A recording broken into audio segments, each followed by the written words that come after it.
Welcome to Movie Review X7. Today we are going to talk about Fantastic Four.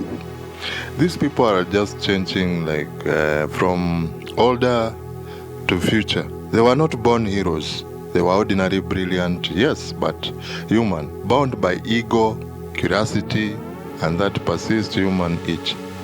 The desire to touch the untouchable, to rewrite the law of the universe with the mortal hands. This is the story of their first steps.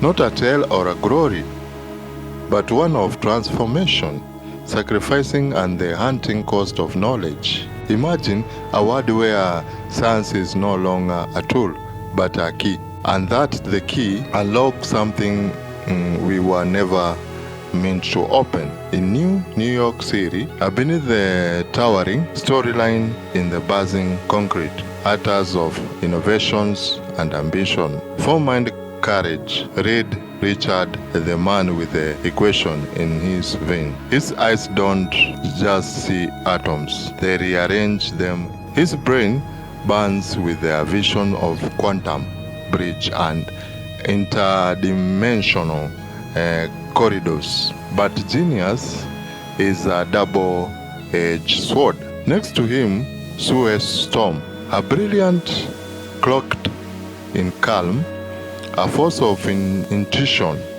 and intelligence. She isn't just a scientistic.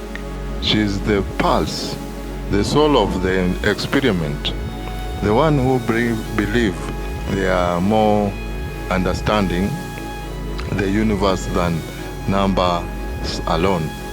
Their emotions, energy, and connection. Johnny Storm, the firebrand, youth, recklessness, a spark in human form. His chases thrill like they are air, but beneath that cocky smile hides a deep to matter to burn, not just with the fire, but with the purpose. And finally, Ben Grimm, the Rock, a man of flesh, bones, and unveiling loyalty. His past forged in hardship.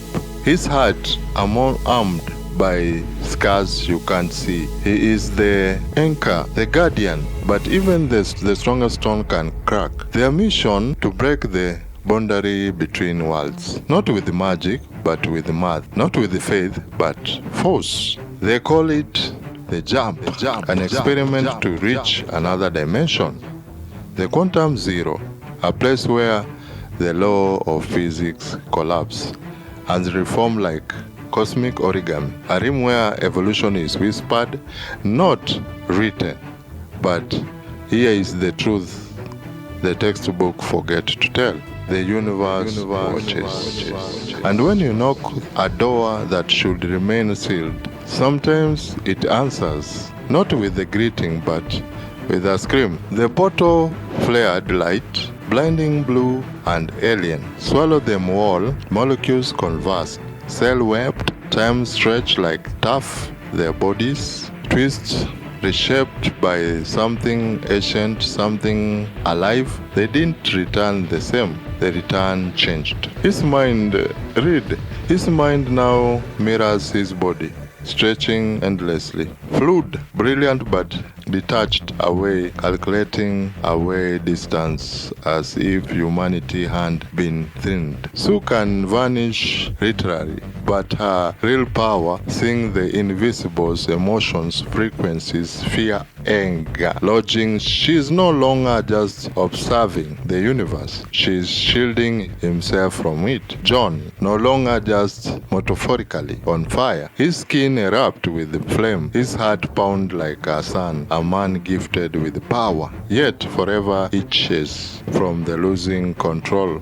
Every heartbeat, a potential inferno. And Ben the quiet soldier, his transformation, the most brutal, skin turned to stone, a body too strong for gentleness, a soul trapped inside. He didn't gain power, he lost himself, his reflection, and recognized his voice, still human, still broken. This isn't a story of superpowers. It's a story of consequences, of how evolution doesn't always mean ascension. The media paint them as heroes, the Fantastic Four, shiny, marketable, safe. But reality was messier, darker. The transformation were not blessing, they were cursed, wrapped in opportunity. Fame became mask. Underneath, they were still bleeding, still grieving, still learning to breathe.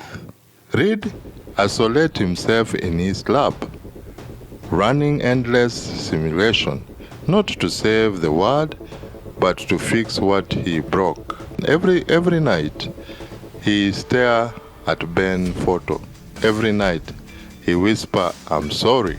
Sue watched her brother spiral, consumed by the thrill of invisibility. Her power made her unseen, but her pain made her invisible long before she stood in shadows. Not because she had to, but because no one ever really saw her. Johnny, he flew close to the sun. Fame guards adrenaline, he craved the burn. Not because he enjoyed, but because it reminded him he was alive, that underneath the fire, there was still a boy trying to be a man.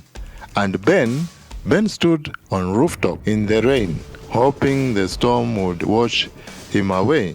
People called him the Thing, but they forgot he had dreams once. Fingers that play piano, arms that hugged his mother, eyes that cried at old movies. Now people stared. Children screamed. He didn't ask for this. He never asked for this. But pain birthed resilience. One by one, they began to find purpose. Not because they were told to, but because the world needed them, not as an icon, but as a reminder that we are fragile, that knowledge has a price. That even when your skin is torn, or your heart burns with fire, or a young body, or your body stretched beyond comprehension, what makes you human is your choice to care. The villain wasn't a monster, he was a victor.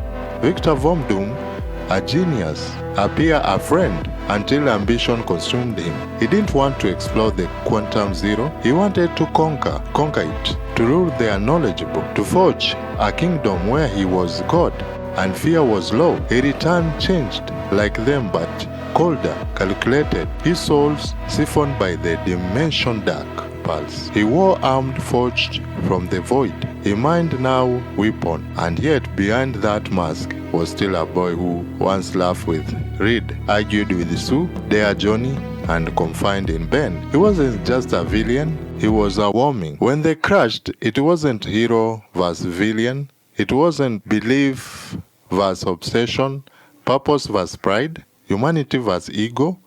He found battle wasn't about saving the world, it was about reclaiming it. Reed used his mind not to destroy Doom, but to reach him. Sue used her shield not to defend, but to protect even him. Johnny fought fire with fire, and Ben didn't fight to win. He fought to forgive. Because sometimes the bravest thing isn't lifting a building or flying through fire. It's letting go of hate. It's remembering who you used to be and choosing who you'll become. When the dust settled, they didn't celebrate. They stood together, scared, bonded, not our heroes, but survivors. Fantastic. Perhaps, but not for the reason the headline claimed. Because what made them extraordinary wasn't their science, it was the choice. To rise above the pain, to keep moving forward, to protect the world that fears them, to be human, even when the universe tried to rewrite them. So the next time someone calls them superhero, remember, this isn't a tale of power, it is a tale of first steps of four souls who touched the cosmos and paid the price, but kept walking anyway. Welcome to Movie Review X7. And make sure you subscribe and share and make us 5,000 subscribers so that we can keep on posting. See you on the next. God bless you.